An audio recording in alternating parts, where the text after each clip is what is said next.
All right, hey everyone, welcome to the second in-person podcast session. Today we have Ashley. It's funny because throughout multiple companies, I've always wanted to sit down and talk to Ashley on a podcast. So before I introduce him, I'd rather you honestly introduce yourself. I know you have like a podcast. You've had multiple different entrepreneur efforts and endeavors as like media buying, TikTok shop. A lot of people may have seen you on LinkedIn, but want to let you introduce yourself real quick first. Thank you. Yeah, first of all, thanks for having me. It's a privilege to do this, like, say, face to face. But yes, I'm Ashley, so founder of Social Tail. So we are a TikTok shop / social commerce agency.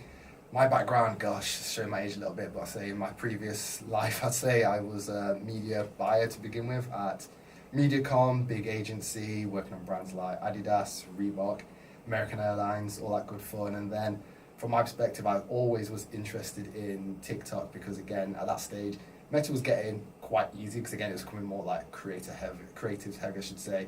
And I was always trying to figure out, okay, what's going to be the next big thing? And at that stage, we were trying to get, I remember at the time, Adidas on the platform on TikTok. This is just from an organic perspective. I was like, okay, well, the big brands like Adidas are trying to get on TikTok, then there's going to be probably something about it. Even at this stage, people are still thinking, oh, TikTok's just a dancing platform. So again, there's not much legs to it. But then I thought, okay, let me just figure this out. So like I say, I was continuing to work at my day-to-day job, and at the same time, was still trying to just do like I was always side hustling on the side. Like I say before, obviously agency, I was always trying to grow an agency, trying to launch different things in terms of like what was like website, affiliate marketing, like building like WordPress websites, all that good stuff. So I thought, okay, let's just give this a shot and see where it goes. So it was kind of when COVID hit, and that's kind of when we had more time at home. So I remember leaving the office and thinking, oh, we'll be back in the office in a few weeks' time, and obviously that didn't happen. So it then allowed to have more time to be focusing obviously on my day-to-day, but at the same time being able to figure out all the stuff that's happened. So it allowed me to go deeper into the whole TikTok kind of space. And then I had a conversation with my wife and said, look, well, this is kind of opportunity for me to just kind of let's try this agency thing full time, and if it goes well, great. If not, I can always go back to a full-time agency. So at that point, I was still doing, like I say, Meta, and then it kind of moved from Meta to creatives, then creatives to TikTok. TikTok was always in there, but it was only a small sliver because, again, it was kind of, I was always consulting brands and I was showing them how to go viral or running like TikTok ads. But at that stage, you can never see the ROI from TikTok because, again, the attribution was so bad. And obviously, again, you get these videos that have like millions of views, but then the brand's like, oh, but where's the sales? And you're like, well, again, the sales not actually there. So again, it was always hard to convince brands to kind of do it for a long period of time. And then lo and behold, then funny enough, TikTok Shop launched in the UK, which again, people think that it was US first, but it actually was the UK market. So again, was one of the first on TikTok Shop in the UK, figuring it out. I can't remember the brands we worked with, but a few brands, but then TikTok UK kind of then stopped TikTok Shop. So then again, it kind of went quiet. So again, it's been like a lot of back and forth, and again, probably now for the last 2.5 years, nearly 3 years now, it's been fully, like I say, focusing on the whole TikTok shop, growing it, and just figuring it all out. So yeah, it's a bit of the story.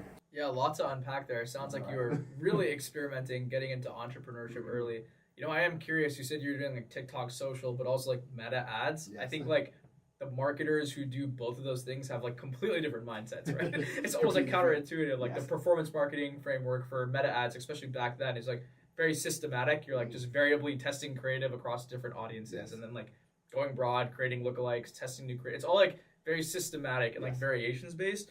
Versus like organic social on TikTok is extremely like creative and not as tangible, right? I'm like curious, like which one were you better at? Did you lean more towards like Meta ads? Was there like more money to be made there, or was there a specific thing that made you more biased to something like TikTok social? Yeah, I think at that stage it was definitely Meta was still always which is still now, right? It's obviously the prime kind of like platform, right? And again, obviously, it could always show, okay, you spend $1 here, you get $5 back. You could always see that, right? So from a perspective of selling it to brands, they could see obviously that it makes sense to obviously work with someone like myself at that time as a consultant, or like say grow an agency, because I had that experience doing it for like say the bigger brands. So again, it was always easy to sell it in terms like from myself as a freelance perspective, because again, like I say, I worked at the bigger brands. So that part was always easy. And again, I think because TikTok was harder to sell, because like I say, to try and sell anything is always hard, right? But again, if you try and sell something and they're like, oh, well, how can we, if we spend in X on it,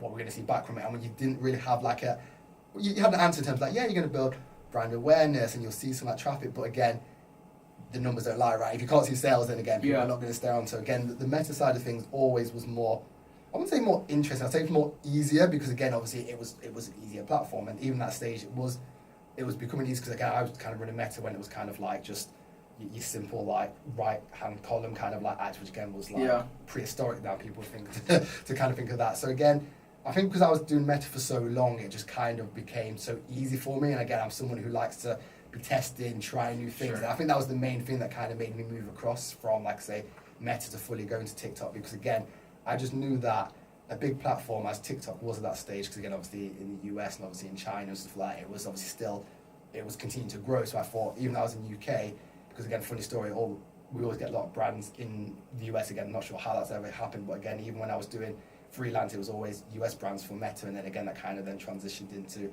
US brands for TikTok, stuff like that. So again, it just always made sense from a Meta perspective, because the performance was always there. But again, in the back of my mind, I was always like, hey, I want to figure this TikTok site out, but I knew Meta would kind of pave the way, because clients were going to pay, for example. And at the same time, I can then figure out this whole TikTok kind of thing, whatever that would become, I should say. So you're basically like paying for your time to figure out TikTok while you quit your job, right? Or sort of like moonlighting a TikTok service, like with your new revenue from that. Exactly that, because I think there was no way to just forget Meta and do TikTok, because it was so inconsistent at the time, right? So again, obviously we've got to live at the same time, so again, I couldn't be just putting all my eggs into the TikTok basket and be like, not working. And again, I think again, the good transition was going to say, they went from Meta to kind of more TikTok UGC, and I think that was kind of the, because UGC was always going to be easy to sell from a Meta perspective, right? So you need creatives, and again, some of that creatives you can then kind of merge it in terms of like, okay, organic for then your profiles in terms of on TikTok. So again, it was a kind of an easier transition rather than just going, okay,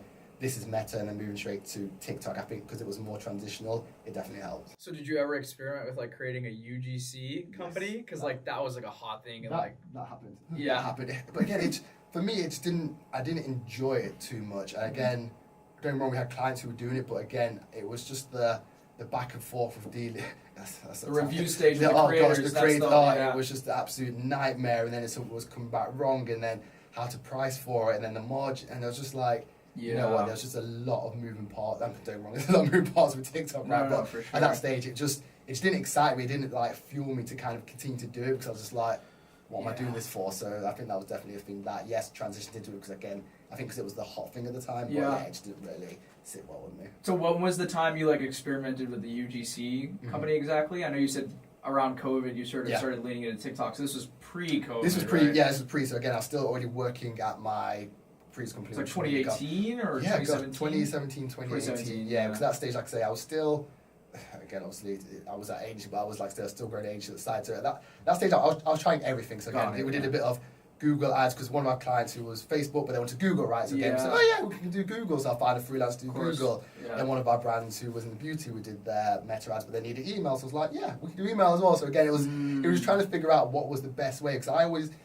knew in my head, obviously, even rewinding back further, if I wasn't, my aim was always to be, when I was younger, a footballer. That was always the dream. I wanted to be the football player, didn't make it, got to 18, and I thought, okay, my aim in life is I want to work for myself. That was always my mentality. I didn't know how that was going to be, and this is obviously the stage before, obviously, all these agency courses came out and all that stuff. So again, it was just trying to figure out what was the best method, and like say, I think it paved well in terms of learning and figuring out, like say, whether it was the UGC side of stuff, or whether it was, like say, trying to build websites or going on Upwork and hiring people, stuff like that. I think it definitely all paved the way to obviously where we are today, I'd say. Well, it's kind of interesting because like you were experimenting with UGC in like 2018 and like my dad actually had a startup where he created a creator marketplace I think like 20 years too early. And so it's interesting because it almost sounds like throughout your career path you're experimenting with like early stage creative, verticals, right? But then throughout your career you were testing a lot of performance marketing verticals, right? Definitely. So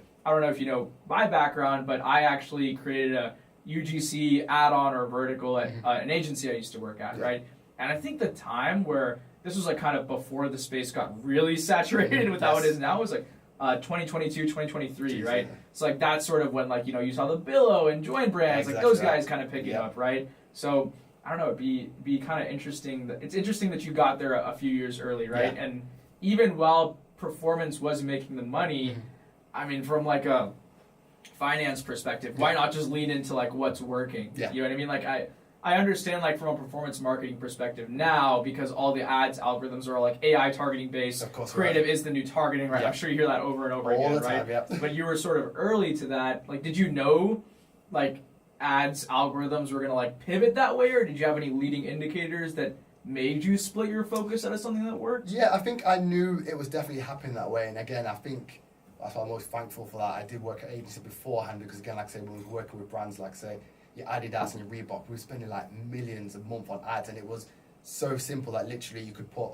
It was literally all heavy creative, right? Yeah. So again, you didn't have to target. Your targeting was geo and age, depending obviously what the kind of campaign would be. And again, it would find the audience. You know what I mean? It would always perform. So it got to a stage where it was very basic, and I'm just like, how is this real? Do you know what I mean? In terms of that, it's just so simple that we're spending like millions of pounds each month on all these different Adidas campaigns and always hitting the target with little effort. So I was just like, this is definitely going to continue to go that way because it's not going to obviously go the other direction, right? So again, I remember it got to a stage where again, it was always doing like 10% lookalike, 8% lookalike of this and that. It's like so far. So far, literally. And then just started getting less and less and less. And I was like, well, this is going to just continue to get less and less and less, right? Because technology is going to continue to get better, and that was just always going to be the case. So you can keep spending at like an 8 and 10% if you're making at least 2.5x, exactly, right? So it was always the case. So I was just like, every month we ran a different and it just always hit. And whether that was because we worked on bigger brands that were already global and was known, but again, I think I got to that stage where I thought, okay, I'm this. Not getting to be big-headed, but I was this high in terms of like at the agency and working with the bigger brands. I'm like, do I really want to leave the agency and then go work with smaller brands? I got to start from scratch and kind of do all that. I just thought, you know what, let's just kind of just pivot and see what else is out there. Really, that was kind of my perspective on it. But it was working so well. Like, why not pivot and ask for like a percentage of like revenue generated? I'm sure your agency was billing on like a fixed retainer fee plus percentage of spend, right? Like, couldn't you have just upped your promotion and got that upside? Probably could have, to be honest. I think maybe a bit naivety as well could have been the case. Do you know what I mean? Like at stage, you're young, you always want to kind of find something that no one else kind of has found as well. I guess I think that's kind of the mentality I always had at that stage in terms of okay, what is, like I say, it's always what is going to be next and what could I do that is going to be different to what everyone else is doing to a degree. Because again, like I just think there was so much. Which is not a bad thing, obviously, because there's always going to be competition, right? But again, it was kind of just like everyone was doing the same playbook in terms of launching ads and doing this and then hitting this. And it's again, because like I say, when it was doing Adidas, we had like our performance team, which was performance, but then we also had our brand team as well. So we kind of were spending across both, so I could see the best of both worlds, which is actually quite interesting as well. So again, it just got to a stage where I just felt like it was just too easy, and I just knew that because it was so easy, I just don't think I would ever, no matter how much I'm getting paid, I think it would just been just too boring to continue that kind of way. Interesting. So it wasn't like, it's so easy, I can do it and make more upside. Yeah. It just wasn't It was stimulating. just stimulating. Yeah, literally. It's something that I didn't wake up and think, oh, great, we're going to spend X amount of pounds or dollars, whatever it is. It just didn't really like ignite me to kind of like, okay, I want to continue to do this for a long period of time. I guess like, TikTok Shop like is more challenging objectively. Yes, of course. And it's interesting because like TikTok Shop has hit the UK in 2021, I think, and you pivoted around that time, right? Mm-hmm. I mean, like, it doesn't sound like there were many leading indicators that made you, it was more of like a push factor more than like a pull factor, right? Right now, like, we just did a presentation at the UK TikTok HQ, right? And we work with a lot of product teams, and when we query our creator database, like the TikTok UK creator database is like 6 times less creators than the US. Yeah. But TikTok UK started like 4 years earlier, right? Yeah. If TikTok Shop is like such a gold rush in the US, like why was it so slow to like be adopted in the UK? I know there's obviously a difference in size of the country, but it feels like in terms of like order of magnitude, it feels like way smaller in the UK than it should be, right? Do you have any reason why you think that might be so? From my perspective, and I think just the UK market as a whole is a lot more skeptical to everything, I would say. It's probably the best way to put it. I feel like it was just not mature enough to kind of understand that was coming, because again, and even see it, not as much today, but you still see it in terms of like people are very, very price sensitive in the UK, a lot. So again, if you have something that's like more expensive, for example, like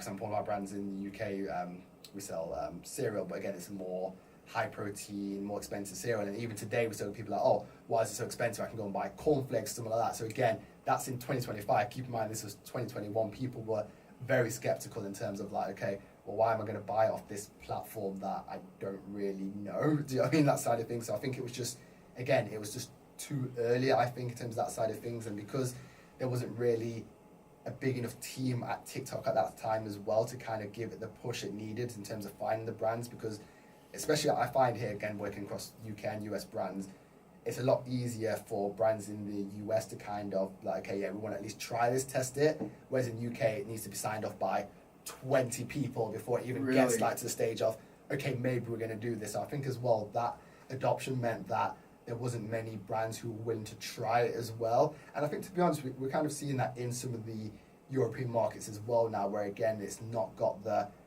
legs yet because there's not enough of the more, I'd say, the top brands coming on yet. So that's why it's probably been a little bit slower in that instance as well. But so I think definitely at this stage, when the UK did launch, I think it just wasn't ready for it, is my personal But it almost sounds like you're saying there's like a different like price elasticity of demand with like a UK customer. Like, do you think it's like really more market or customer focused rather than like top brands focused? You know what I mean? Like, I think consumers, because again, like I remember to like the start probably this year, the top selling products in the UK was toilet roll, for example. Do you know what I mean? Right. So the fact the pandemic, right? The pandemic and all that stuff. So again, it's just always like it's products that are just unnecessary. I'd say that to do well in the UK. Did well in the UK, exactly that. Whereas again in the US, I always felt it was more mature that you would have, for example, like your Tarte or stuff like that. Even at the start, that your supplement brands were doing always well. Whereas again, the UK was always just like I say your toilet roll was always like the number one, number two products on the platform, and it was just like it was the adoption of like I say the brands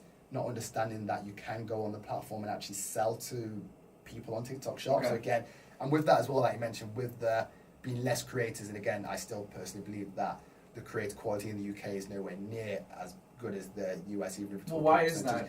I think again, it's just the base. I think there's a few reasons. I think the level to enter in the UK is easier because obviously you don't need as many followers. I think it's 500,000 now followers. So again, anyone can do it, and I think it's just the fact that there is more now, but there's not like the communities like you got. It's like you're in the US, you've got like your creator corner, you've got your social army and stuff like that. There's nothing really here that's as big as that to be able to train and support the creators. There is coming along now, don't get me wrong, in terms of like agencies, obviously like have stuff like that. But I think because that's the case, it's always been harder. So anyone can literally have a few followers, get a product sample, because again it's easy to get samples as well, create a product, and the quality is just definitely a lot lower, I believe. Really? So you're saying that even though the barriers to entry to become a creator in the UK are lower, the opportunity is also smaller because of like the price elasticity of demand of the customer, and so therefore it's just not a good setting to create content as a creator. Am I understanding? Yeah, in a sense, yeah. I think, don't get me wrong, it's definitely getting better. I feel like as time goes on, as you say, we're seeing better brands come to the platform as well. So it's definitely shifting in that direction. But I think as well, it's the fact that the bigger brands that are coming on, let's say for example in the beauty and stuff like that, they're getting good traction as well, more from the lives or the mega lives, well, on that side of things, rather than the affiliate side. So again, the affiliate side definitely needs a lot more work as a whole in terms of whether it's like say it's TikTok supporting them or agencies supporting them or these communities supporting them, because again, and you probably see yourself, like I mean like so many lot groups, and obviously we've got so many brands in the UK, and then you see all this content coming back and you're just like, it's just so poor lift in terms of like they get it, unbox it, the camera's poor, they've like got the baby in the background screaming, creating. It's just like there's just no thought to it in terms of like, to me I feel like they don't take it as serious. Again, don't get me wrong, you've got like a small percentage that do very, very well, but I think it's very, very hard right now to kind of find a lot of good creators at mass, especially if you're like say a brand coming onto the platform saying, okay, look, we want to launch and we want to be really aggressive.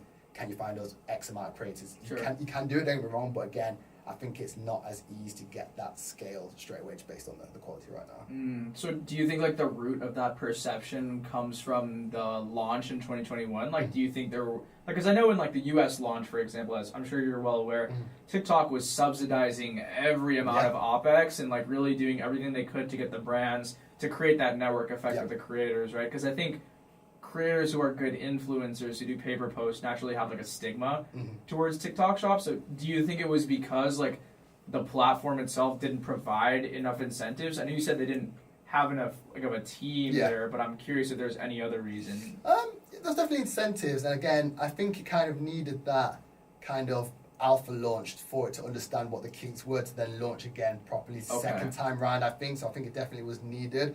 But I just think it was probably too rushed in terms of when they launched. I think it's just that the whole kind of ecosystem just wasn't ready for it in terms of like it didn't have the brands ready to kind of say, okay, we're going to launch, let's just say hypothetically, like L'Oreal and some other brands ready to kind of go and then kind of build that hype up around it. I think it kind of just launched and just kind of happened and no one really knew about it. There was a kind of big buzz around it and then it kind of just fell off. And then, like I say, you said someone when the TikTok shop launched in UK, they probably said this year, for example, because no one actually knew it launched. Like say, there was no awareness. There was no awareness around it. Interesting. I mean, this is kind of like a curveball, right? But I think like breaking that down, right? Because like for me, fundamentally, if there's a lot of risk from the consumer in terms of like elasticity, right? Yeah. I would just try to provide incentives to like make a better offer, right? Yeah. And I'm curious, like, if you were to redo the launch of like TikTok Shop UK, like, do you think there's like anything maybe you take from the US or take from your learnings to get better adoption from brands? Yeah, I think it definitely would be the case of, like, say, there's definitely subsidies, don't get me wrong, there was definitely that, but I just don't think it was done at the same scale, right? But at the same time, I feel like, again, like, say, brands in the UK, they are more risk averse in terms of, like, they probably won't send out, even your top brands don't send out as many samples as, like, some of the smaller brands in the US, for example, right? It's just always the case, like, again, we've got huge brands that we work with in the UK, and they're still only sending out maybe, like, 400 samples a month, for example, but still do very well on the platform. So again, it definitely can be done, but I think it's just that the market as a whole is just a different mindset to it. So again, if to launch again, I'd probably say, yeah, definitely subsidizing more. I think definitely more building the awareness around it definitely would be a better way of doing it. And again, I'd probably, like, say, having better brand, not necessarily better brands in terms of like enterprise brands, but brands that, like, say, are, like, say, more supplements, more beauty brands, more stuff that, again, people actually want. Like, say, it was just, like, say, sweets, like, say, toilet roll, stuff like that, which, again, it just doesn't really have that fact. It's commodity, right? Do you know what I mean? So it's good, again, and then the fact is, toilet roll, that means you've seen content around toilet roll. It's like, who wants to see that on the feed, right? So again, it just kind of diluted what TikTok Shop should have been when it launched, I believe. But I'm curious because, like, I feel like I always hear that some of the marketing agencies in the UK, and this is not exclusive to TikTok Shop, like marketing agencies as a whole, are some of the best in the whole world, right? But then I also hear that, like, the customers are more price sensitive, and for me, that leads me down a line of thinking where it's like the early marketing agencies were controlled by price sensitive brands, right? But, like, why do you think there are such good marketing agencies in the UK, right, who are, I assume they've overcome this hurdle of price sensitivity to get to, like, a worldwide top marketing agency, right? Is there anything, like, they're doing well that wasn't easy to, like, replicate over in, like, the TikTok Shop side? Good question. I would say the main thing as well, I would always say as well, just from an agency perspective, when you're trying to sell it into the brands as well, they don't want to pay the high dollar for something they don't know is going to work as well, right? So again, you're having to try and do it with less resources to try and get it to work as well, which again, I feel like in the US, they know that the cost to kind of do something is going to be X, Y, Z, for example. Whereas in the UK, they'll try and just, even, like, say, whether it's, like, say, the consumer or actual brands themselves, they want to pay as little as possible. So again, it makes it hard for you to then justify your margin, stuff like that. So again, I feel like at that time, going back to when it launched, it maybe didn't make sense for agencies to take that risk. Because again, keep in mind, back then, there wasn't really, like, specific TikTok Shop agencies, right? So it would mean that your full digital agency would have to then pivot, find resources, or keep in mind as well, there's no new TikTok Shop, right? So it means you're having to pivot your resources to what's already working to a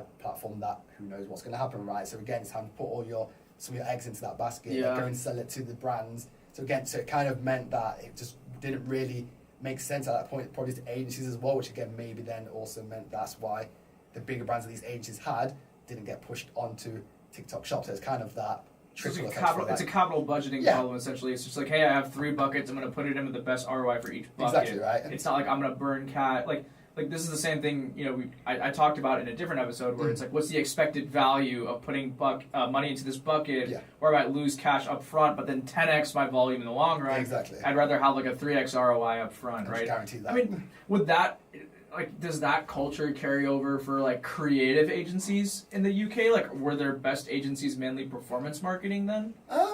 Good question. I would say Not as much, because I feel like the creative agencies, so two parts I'll say. The creative agencies that were obviously providing creative for performance, it made sense because they knew that performance needed the creative rights. I think from that side of things, but then also in UK, like anywhere basically, you get your creative agencies who are doing more like your brand awareness stuff. So I feel like for some reason, creative side of things was always what people knew and they believed in. Do you know what I mean? To the degree that again, you need creative to do performance or you need flat. So I think it was already proven in a way, because again, you need the creatives for whether it's ads on Meta or so it's validated by. It was already validated by performance, right? Input, Whereas again, TikTok Shop there's no validation. And again, I keep in mind as well at this point, people still thought TikTok was a dancing platform. So again, it's like, why are we going to spend our money that we know is working on Meta and creative and risk putting it to something else that we don't know, right? It's kind of like moving money from a stock that you're guaranteed to a degree and then taking a gamble and then putting all your money onto black and roulette. It doesn't make sense, right? So again, I feel like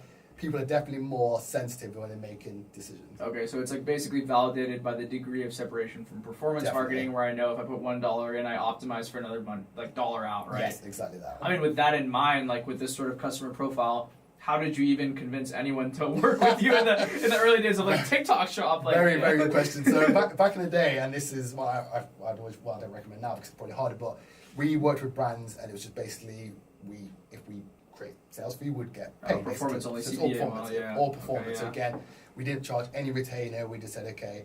And we're transparent as well. We said TikTok Shop was new. We are new to it as well. But we believe that there's going to be something to it. So again, at that point, it was literally just me and I think someone else who's kind of like working freelance part time with me. So again, I was like, okay, we'll run this for you. And again, it should be based on performance. So if you make sales, we'll take a cut of that kind of thing. So the risk was low. Do you know what I mean? So you just did the same offer math where you just de-risked it for the consumer. It's like, oh, okay, well, if that's the case, then let's at least try. Because I know if we try to do retainers, that it just wouldn't work. Do you know what I mean? If we said, okay, we're going to charge, they'll be like, well, why do that? So we definitely just went in with that. And don't get me wrong, we tried to just work with everyone at that stage, and some were good, some were bad, some were in the middle. It was just all up and down, which was interesting. Classic launching phase. You gotta work with whoever you can get. Interesting. So like, when did like the evolution of like that performance-based model turn into like a retainer plus performance? Like, or do you guys still only work on performance? No, we work on retainer performance now. And again, I'd say it probably was, gosh, what are we now, 2025? It's probably towards the end of 2023 it was, because then at that stage we had results that was, we had the case studies to kind of back it up. So again, I feel like you need the case studies to be able to then show to the brands, okay, this is what can be done. Because again, at this stage, people kind of saying, oh yeah, people are getting sales. Again, there was nothing really in black and white. And at this stage as well, no one really knew of like color data or fast to be able to look at data out. So no one really knew of that kind of stuff. So again, exactly. So it's all kind of like, okay, who do I believe in this? So again, at that stage, luckily we worked with the brands. We had the case study. We'd say, okay, speak to this brand here who we've worked with, and then that kind of allowed us to then snowball into obviously getting the retainers later on, which was good. I mean, you said like no one really knew about I mean, Calidata and Fastmoss. So Calidata existed for a bit, it's been around a while. But like, so like for me, when I was selling TikTok Shop agency contracts with our team, like, I would go and I would research people on Calidata. I'd be like, hey guys, like let's put together a full audit and send it to them. Like, is that something that you would do as you started charging retainers to get people in the door? Because it sounded like there was no awareness on TikTok Shop and its upside, so you had to come with a more warmer approach, right? Yeah, you have to basically do everything off your own. And again, keep in mind this stage is, I don't know if TSPs are around then, but we weren't a TSP at this stage. So again, we were literally just an agency trying to offer TikTok Shop, right? So again, we're just trying to find any resource or anything we could find, because again, there was nowhere to really learn from. Do you know what I mean? You kind of just, and that's why as well, I didn't feel right to charge brands retainers, because we're basically learning off them. They're paying us basically. So for me, I was like, so I was transparent. I was like, okay, we're figuring this out together, but again, that's why we're not going to charge you. And again, that made it more transparent, and again, it built the relationships like that. So again, it did make it easy because there was just no resources to kind of find. Or again, there was no one to speak to, because again, at that stage, the brands obviously doing it, but again, no one was doing it to a level like today, like you goalies, your Mary Ruth kind of stuff. It was never like that. So again, you didn't know who to trust, who to believe in that kind of situation. It was kind of like head down, figure it out. The platform was definitely a lot easier then, but again, there was a lot of moving parts, I would say, which again, you just had to just try and figure out. Well, I am curious because, you got CPA, you de-risked the offer, you got people on, you got some case studies, right? So your case studies get you a small retainer, plus I'm still majority performance based. Basically, yeah. I'm still assuming that based on the customer, right? Yeah. And so, from my experience, right, when I am selling someone, like I believe that proper service delivery starts from sales, right? 100%. Sales has to deliver a value proposition that's different from other people. And then during onboarding, you have to collect all the right info from the client. Yep. And then usually, clients get really angry if you ask for something that should have been collected during onboarding, right? And so what I'm finding right now is people are selling a more CPA de-risked offer, but they're promising them the world, right? And then people are then de-risking their approaches downstream, right? I think with creators, right? The top creators don't want to do performance-based. No, so it's almost like a UK customer on it the creator basically is side, literally right? it's gone full cycle, and that's how it literally is right now. It's full cycle. I mean, it makes sense because there was a bunch of TikTok influencers who were charging $5,000 per post, and if you slap an affiliate model, there's going to be a feedback loop in the market, right? But so you get the retainer, you start selling them, right? If you're starting to propose the newer tactics which are emerging, like creator communities, flat fees, and retainers, don't you kind of have to go through that loop again of having to resell twice? To a degree, okay. So to a degree, yes. But I think what was happening at that stage, there was a lot more churn than there is now as well, I would say, because again, it was the expectation of some brands didn't understand, and first of all, we didn't understand as well how long it would take for it to kind of work for some brands, right? Sure. Again, because again, when you launch a brand, like I say, going back to it, you kind of just wanted to work with anyone and kind of, to a degree, hope it was going to work, right? So again, it was okay, we launch it today, you might see some sales coming in. Again, because at that stage, it was a lot easier to, say, even though you're doing manual outreach, you would get a creator saying, yes, you send a sample out, they would create a video, which literally is them just posting and holding their product out, and it'll go viral and make sales, right? So again, you kind of thought, okay, well, this is that easy, so we can continue to do that. So again, I think from an educational piece from our standpoint, and also the brands as well, everyone thought, okay, you're going to be able to, this is going to be say the next big thing, you're going to go from 0 to 100 overnight kind of situation. So I think at that stage, there was definitely a lot of brands that kind of were trying it for maybe a month or two, but then okay, this isn't work, let's go somewhere else or kind of do something else basically. So again, I think the churn was a lot higher. So it wasn't necessarily having to resell it to the current brands, because again, it kind of got to a stage where it was just the newer brands coming in and then kind of was telling them that's the kind of offering as a whole. There was obviously a few that was, and they kind of just understood the transition in terms of when we were moving to say creating a WhatsApp group or a Discord. And again, we didn't necessarily charge them more at that time, because again, if it was making them more money, we'd make more money based on the percentage, right? But then again, our longer clients who we're with now, we then obviously have the conversation, look, we are doing more work now, it needs more resources, so we're going to have to discuss about extra payment for that. But again, 9 times out of 10, the clients were fine, because again, they saw the value was bringing, and obviously GMV and stuff like that. So again, it wasn't really a conversation that, we need to kind of think about this. It's kind of okay, well, if you need more resources, what do we need to give you to get to the next kind of milestone? So would you kind of just start doing that and tell them hey, if you want to continue, we're going to charge you more? Basically, again, so I say for some of my clients, we just kind of started to evolve in terms of doing say incentives, obviously with them knowing we did incentives, and let's say starting to create the communities, say from the WhatsApp perspective. So it wasn't a discussion say, oh, we need to do this, we need to get paid more. We kind of just did it because again, we knew it was going to be beneficial for the brand to kind of stay ahead. So we kind of just did it, and then kind of just So did you take a risk providing those incentives with your own budget first? No. It was definitely say it started with the community building, that side of stuff, and then the incentives. We kind of, because this was kind of when we saw Golly was starting to launch it. Because again, the thing is, incentives has never been anything new, right? Because it's always been incentives, whether it's been I remember affiliate marketing back in way back when it was Frank Kern launched a product, and again the top 10 affiliates won XYZ, right? So again, it was never anything new, and I always understood the model, but then I say Golly kind of made it kind of mainstream from a TikTok shop perspective. Sure. So because I understood that, again, it was easy to kind of sell it into the brands and kind of working out, okay, look,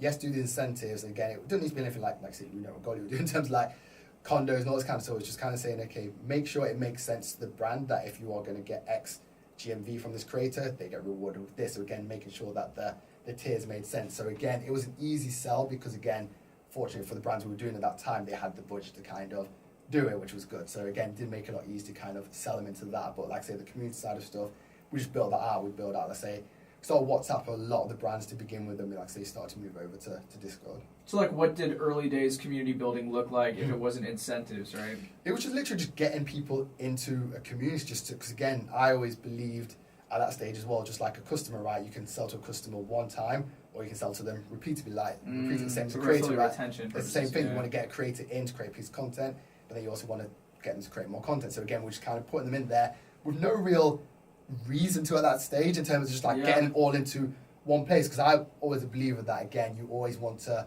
a degree own the data to a degree. Whether again, like say you're on a platform, like again we also post on all these platforms, right? Again, you want to build everyone into a newsletter, right? So for my mindset, it was always like, okay, how can we get people from TikTok Shop Seller Center into a place where we've got, it was their mobile number or their email address. So again, we can obviously continue to have that conversation with them. So again, there was never anything in mind in terms of, okay, now they're in here, what we do with them, that was kind of just see what happens kind of situation. But I knew once we got them in the place, it would make it a lot easier. So the thesis was like, how much can I own this affiliate relationship? Exactly. Because the response rate was, was like, reach are coming in, just absolutely tanking the response rate. Right. So like, that sort of creates a response from the market where it's like, okay, like if I know creators are not going to respond in here, how can I get them to respond somewhere else? Like you don't really have any native technology to automate a newsletter in TikTok, so it is email, but it's like, siloing community building from email, right? Creators can't ask commonly asked questions. They can't talk to each other. So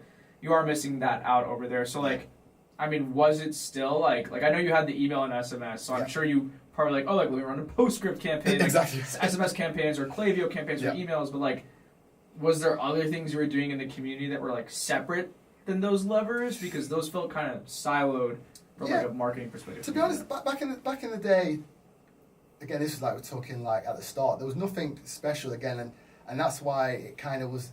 It felt a little bit broken, especially where we did on WhatsApp. But obviously, WhatsApp started to build out the community side stuff. But what the issue we was having was any new creator that was joining the WhatsApp couldn't see the previous conversation. So again, they were then asking questions, and it can get very repetitive from that side of things. So it literally, honestly, was just like say because we had the email, it kind of worked twofold for us. Because again, obviously, working with multiple brands, it meant that we could utilize the creators and say, okay, we're working with X, Y, Z. Do you want to work with these? So again, from our perspective as agency, it supported us to build obviously the other brands we're working with, and then for the brands we were working with who we had the community with at that stage, it just allowed us to get the message out to them. Because again, like I say, we built like a newsletter kind of thing for each brand. So again, we could send it out to them, or again, like I say, we'd have the someone in the actual community who's meshing, like I say, with the announcement stuff like that. So again, it did make it just more touch points, I believe, because again, even with the community, again, we was obviously sending like an announcements and the briefs and stuff through there. But again, it just kind of allowed us to have more touch points, I believe, with the creators, which made it a lot more easier. So it makes sense, more touch points for affiliate retention, but it almost sounded like you were leveraging the same network effects of a marketplace 100%. by just like letting creators know, like, hey, I have these brands I work with. But then before you have the creators, you're like, hey, creators, I have these brands I work with. Yeah. And then you just built the community up off of that network effect, and you built the agency, essentially distilling the value prop of your community, right? So do you have like a social tail collective, so to speak, and is that part of your value prop? That exactly. So briefly, that's again, obviously, lucky for us again, because we was one of the early adopters for the platform, and again, when we work with these creators, it was a lot easier to get them in at that stage. So again, so we've got like our US Discord, we've got our UK Discord, then we've got every Discord or lock for the brands now as well. And again, fortunate for some of the team members we brought on board, they either came from a brand that was doing TikTok shops, they obviously had creators that they knew and stuff like that as well. So again, it kind of all piled into one like bundle of like the community, which was good. So that makes sense. That continues to grow today, which is good. I think people are migrating away from WhatsApp and Lark. I've heard like the ease of use was great to get people in, but in terms of scaling it, what I've been hearing on the UK is like Discord is the main thing, right? Are you seeing the same thing? Definitely. So I think obviously TikTok in UK push a lot because obviously of course they get it right. But again, from our perspective, we've always Discord's again based on us working with more US brands. Discord's always been the go-to, right? So again, we try and do that for all our UK brands as well. Again, some creators are a bit skeptical or don't understand it, but again, the more education around it, because again, they know more brands are doing it, it starts to make it a lot more easier. You do find that definitely categories like health, which is weird, they just understand that Discord is kind of like, it's like the dark web Discord is to some of the creators. Because all the goalie, the neuro guys exactly, all right, there, exactly. So again, so they understand it's Discord, and again, it's it's some of the older demographic. I think it's always harder to kind of get them in. But again, once they start to understand that's what happens, then it's just adoption, right? Well, like honestly, like even the sellers are having trouble. They're having trouble with Discord. I'm like, dude, I watched a 15-minute YouTube video. You just set up a channel for each thing a creator needs. You know, it's quite straightforward. Again, you can literally get someone to do it. It's not hard. So why are people in the UK like so against using this Discord and setting up community management? Again, I think it's just the skepticism of it all. Yeah, 100%. I think it's just they think it's a barrier. Again, and again, fortunately, because again, work with US and UK, you see the skepticism all the time. Again, like I had a conversation with a brand, I think it was last week, and again, they were saying about, oh, we don't want you to have any AI content, for example. Like if AI content comes through, we need to turn it off, which is valuable again. But again, whereas I feel like some US brands are more for that. So again, it's just definitely just the skepticism side of it, I believe. That again, Discord, never heard of Discord, so other people are going to hear of that. And again, I can't remember who it was. I think I spoke to another big brand and said about Discord, and they're like, but do people understand what Discord is? Is it going to mean that, because TikTok's talking about lot, should we get them on Discord? So again, it's just kind of like the educational piece around it. But again, I feel like once they start to see the adoption, see more people doing it, then again, it just becomes a thing. There's definitely the educational piece. So I mean, if you're talking to like UK sellers and I guess like other UK brands and things like that who are hesitant to get on Discord, like what do you say to them to meet that skepticism? Because like I can think of 1,000 arguments right now why they wouldn't. They'd be like, the cost of like allocating our labor here don't meet that short-term return for our capital budgeting model we laid out earlier, right? It's just like, I don't know if it really works, it takes a lot of time to learn, and I've heard these, things on the US side, but I think people in the US had this understanding culturally where it's like, I need to spend money to make money, and like the best people just spend a lot of money and then they end up making it later. Exactly right. And it's like they know that like they're not going to make it immediately, but they know it kind of comes, right? So I'm just curious, like if you're going about approaching this like specific conversation around Discord with someone there, like how would you go about it? For us, it's good because again, we have a community manager who kind of manages the whole Discord. So again, it kind of removes that friction for the brands, that they don't have to be in there themselves. Again, we always say, look, transparent is your Discord. If you want to be in there, you can be in there, kind of thing. But again, we will do the heavy lift in terms of the announcements, the briefing, all the messaging, the content, the webinar. We do all of that for you. So again, it's kind of like, it's a no-brainer if you're going to do it for us. So again, luckily, and again, it's an easier sell because again, we are doing it for them. And again, we say if you want to use Lock, you can do that. But again, we highly recommend for scaling, you might as well start with Discord and build up, because again, that's going to allow you to build for the future rather than the present. Got it. And then what about those like financial arguments where people like, I don't want to invest the time like in-house and stuff like that? I think in terms of in-house for managing it, the side of things. Like you have a community manager hire, right? Like what do you say to someone who's like, I am skeptical about making a community manager hire or investing time in community? I think, to be honest, I think we get it with every part of the whole TikTok shop side of things, whether it's like hiring more customer service rep or more affiliate coordinator, influencer person. I think it's just the fact that we always say, well, look, we will build it out and we do the full end-to-end management. And again, once it gets to a point that is proven, we will recommend if you need to get someone. Again, we never had this situation where someone's been against it, because again, like I say, we managed the majority of it, so it's been okay to now. And I think in terms of resource-wise, I think the brands that know they need to, they will find the budget to kind of do it if they need to, or they'll kind of have like, most brands have like a social media person who can then kind of like fill in a little bit there in terms of seeing what's kind of happening in that side of stuff. So again, I feel that some of the brands, once they see it happening and working, they're happy to not necessarily maybe find a specific person for it, but they'll allocate someone who they would have internally to kind of be that person from the brand in-house, I'd say. Interesting. I mean, I feel like usually when you split someone's time, like they don't do anything well. Of course, yeah, we all know that, right? Yeah, but I just feel like there's a lot more barriers from like the creator ecosystem. So maybe the UK will start to adopt now that there's like case studies on. Yeah, I think they will. And again, obviously, like brands like FreeSoul, they have like community manager person. Do you know what I mean? So there definitely is a case, but again, I think it's also having to get the budget signed off for it as well. Because again, if it's not a quote unquote something that's going to make them ROI, can they justify it? Like say, there's always going to be that conversation, right? Because it's never going to be. And but I guess at the same time, on the flip side, playing devil's advocate, I guess that's probably the reason why an agency like us who can do that, they're fine to. Against just like having like again a media buying agency, right? You hire them to do your media buying, right? So again, you're hiring us to do your community management, right? So you don't have to kind of hire someone. So again, I guess having that as the kind of selling point, again, it also helps because they don't need to have someone full-time who has to be like in the community and just doing that 24/7.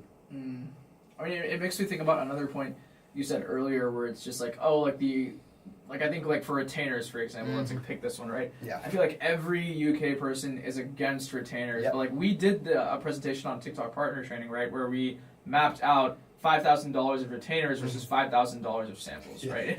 And it's just like with like the technology and the contest parameters that you have today, right? Like you could send out, let's say like sample landed cost is like $10, right? You can send out 500 samples, it's $5,000 in landed cost. You're probably going to get a post rate of like 50%, and then maybe 10 to 15% of those generate videos. It's like what, like 25? 25 ROI producing videos, and then the variance ranges, it's skewed towards like the top creators in that, right? Exactly. And so like making a bet on that model doesn't intuitively make more sense than like, hey, if I allocate $5,000 in retainers for like, let's say $200 a retainer for like, 375 videos, like 15 videos per 200 retainer, right? I can like set rules in place where it's like, hey, to get your retainer paid, you have to generate at least 2x on your retainer, right? And it's just like, I only have to send out the product once, but I get 15 videos from each creator, right? So then that cost of that sample is split across 15 videos and ends up being like $1.10, right? And so like, the math does kind of work out to like validate retainers with red tape, right? Where it's like, I have control of my content, I need a minimum GMV. Like, I guess for me, that strategy has been around for like a while. Like, do you think people in the UK would still have skepticism because they're spending money up front? Yeah, I think it's the money up front. I think they're definitely becoming more wise to it again.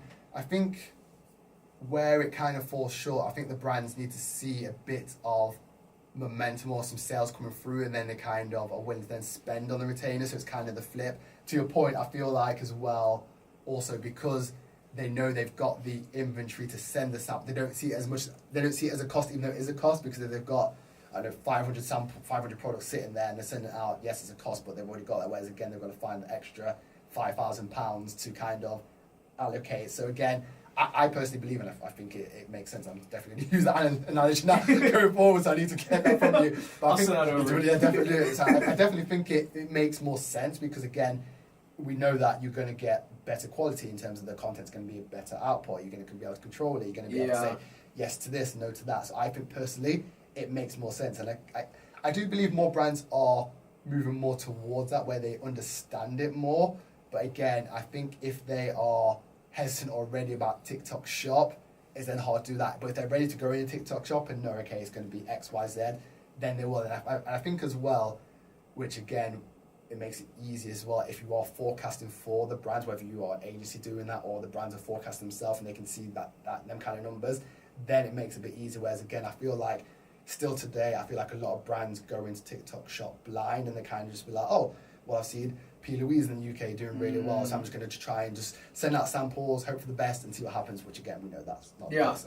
Well, that makes sense. I mean, I have an interesting theory, right, where it's like, okay, UK marketing starts with a performance marketing model where like more price-sensitive customers understand the dollar in to dollar out equation. So like, what if I do like a half sell, where it's like I sell retainers that ultimately funnel into a paid media focused strategy, and then I sell paid media like GMV Max, right? And I'm like, hey guys, like, yeah, totally understand. We can sell at an ROI target, or we can have like a condition in our SOW where we only spend at 3x ROI, but you have to invest in these retainers up front. Do you think UK brands would be open to that if they get the control back later down the line? I think so.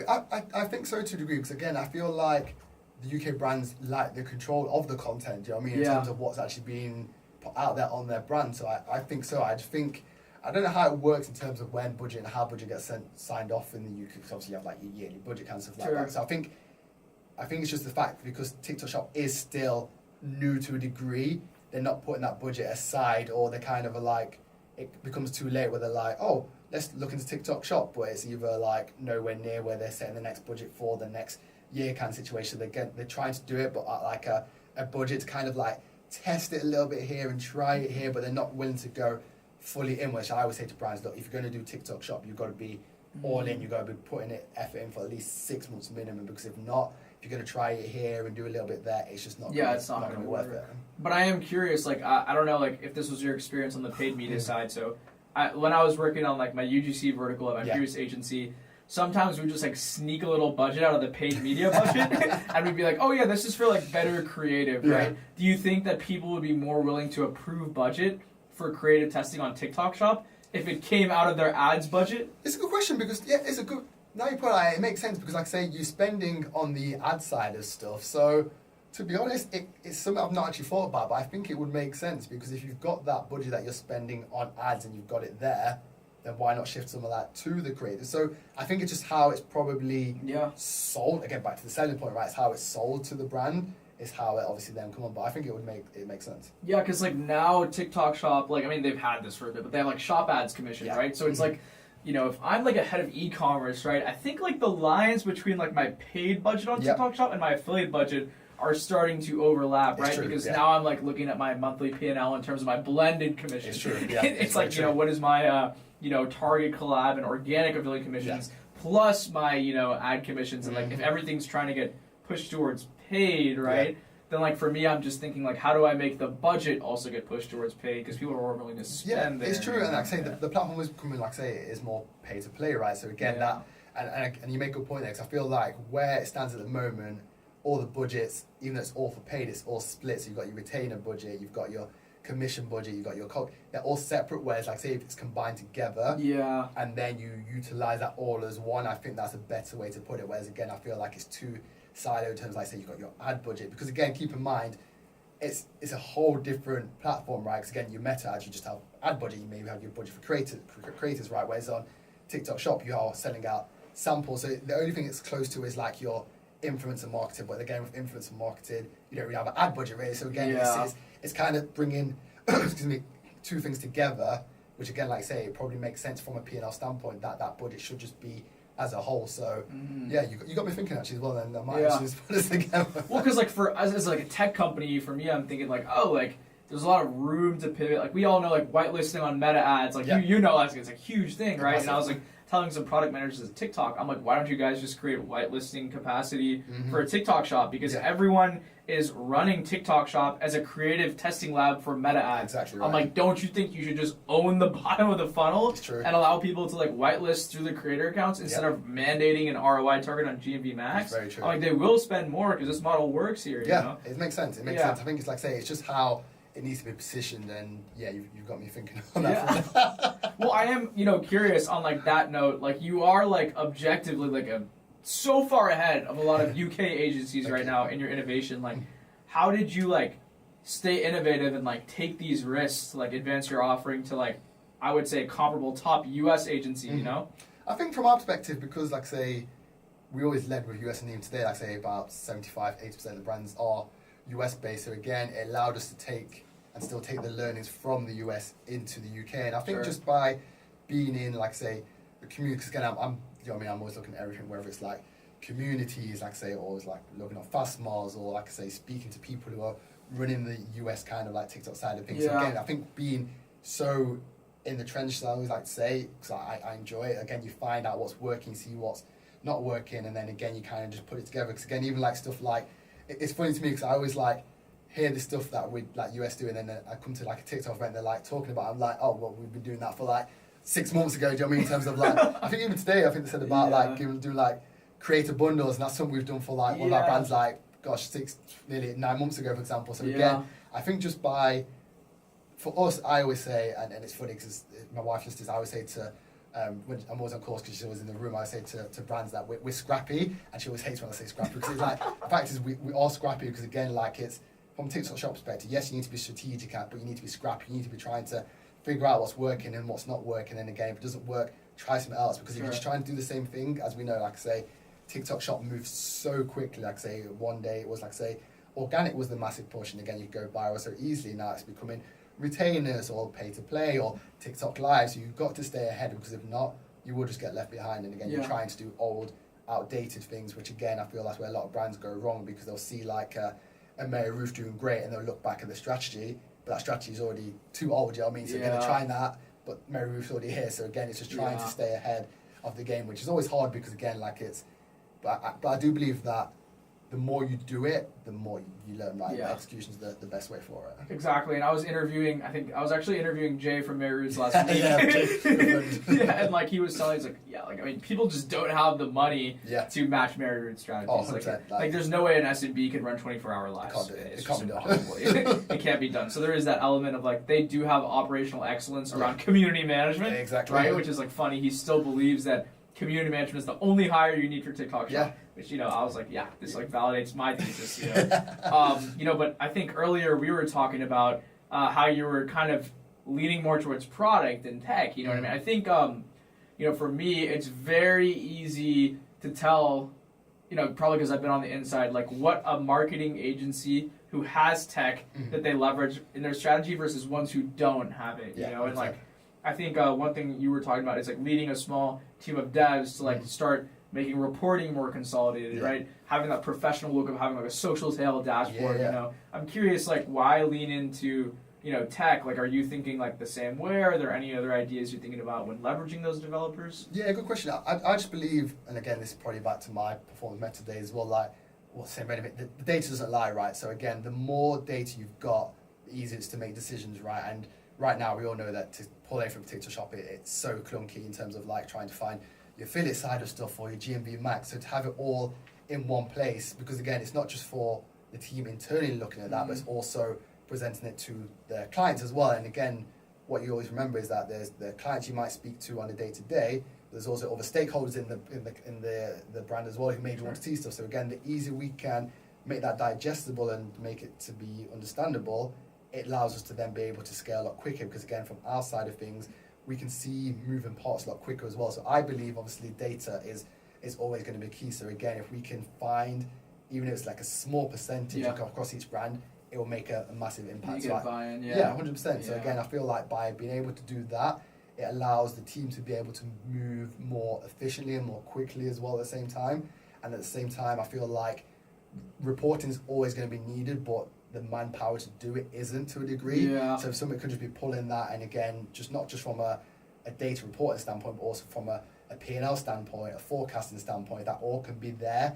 Again, it just allows you to make actual decisions based on data rather than just guessing, like, oh, TikTok Shop's going to take 5 months to become profitable. Do you know what I mean? You've got that data there in black and white. So again, and we see it today, obviously, like you've got your Reacher, you've got obviously these P&L. It's going to become more of a thing, So again, from our perspective, if we can showcase that to the brands even more, and like I say, from an agency perspective, it's just going to allow us to continue to grow.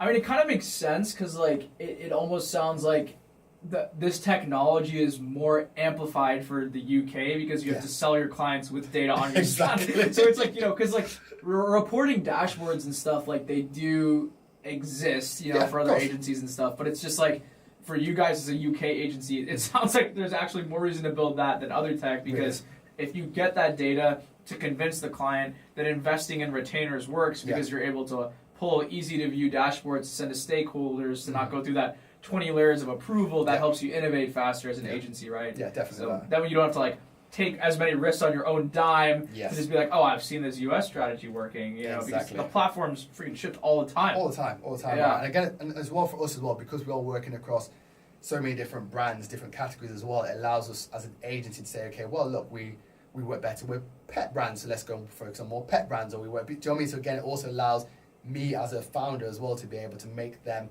informed decisions based on the data, or again, maybe finding our next hire could be someone from, like, say, a pet brand because we know. So again, it allows us to make as much informed decisions as possible rather than just presuming. So like better decision making, and then of course, like, you know, you guys work with us, so like I just bucket that into like saving time and also more data. 100%. You know, I'm curious, like, you know, what do you think? Like I know there's like blockers to invest in more tech from like the UK side, right? But like, what do you think like an ideal tech stack would be for all the like UK brands listening on like how to scale on TikTok Shop? Yeah, good question. Obviously, shameless plug. Obviously, Reacher definitely from the not just the outreach perspective, but being able to manage and looking at the data as well. Because obviously, dashboards are great within that in terms of knowing how many people who reached out to, how many samples and all that side of stuff. And again, obviously, which creators creating the GMV. Because again, obviously, you can see that within TikTok Shop, but it takes so much longer. Do you know what I mean, to kind of get that? So I think definitely that side of things, because again, and I personally believe anyone can use Reacher because it's such a great platform in terms of if you understand it, you just have, a few hours in it, you can get it. So again, it means that you're not necessarily having to hire 3 people who are like TikTok specific. You can literally just have someone in your team who can then be trained to kind of do it. So I think definitely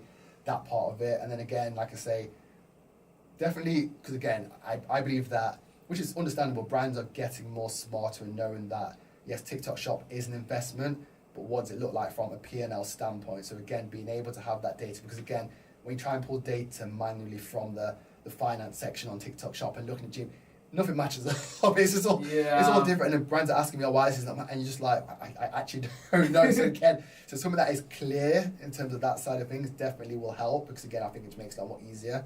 And then I think as well, there are a few already out there, but I think especially from a live standpoint as well, because again, obviously we haven't spoken about it much yet, but in terms of like lives, and obviously something that's going to continue to grow. So I don't know what that looks like. Obviously there's a few platforms out there that are tracking lives in terms of like the sentiment and stuff like that as well. So I think that is also going to be the next kind of evolution as well, depending obviously how far lives continue to go. Yeah, I agree. There's a lot of like live, specific agencies, and like to your finance point, like I was asking a bunch of TikTok AMs about that too, and like what response did you get? Yeah, but I sort of like realized why there was. I think there's like a 4 to 5 day delay, right? Yeah, exactly. And I realized it's because like when commissions from affiliate come in, there's still a chance for a refund. Refunds, exactly. So they need to have like that buffer for delay, So that makes sense. But like, I was like trying to export old finance reports for like some of the brands that I work with, and I was like, oh my god, it's tough, right? Yeah, because even though, like I say, one of our brands, because they, for all their platforms, they pull like a daily report in terms of like, and obviously you can't really do that on TikTok because it doesn't match up. Well, you can do it, but it doesn't match up correctly, so it's just very, very hard. Yeah, the reporting frequency is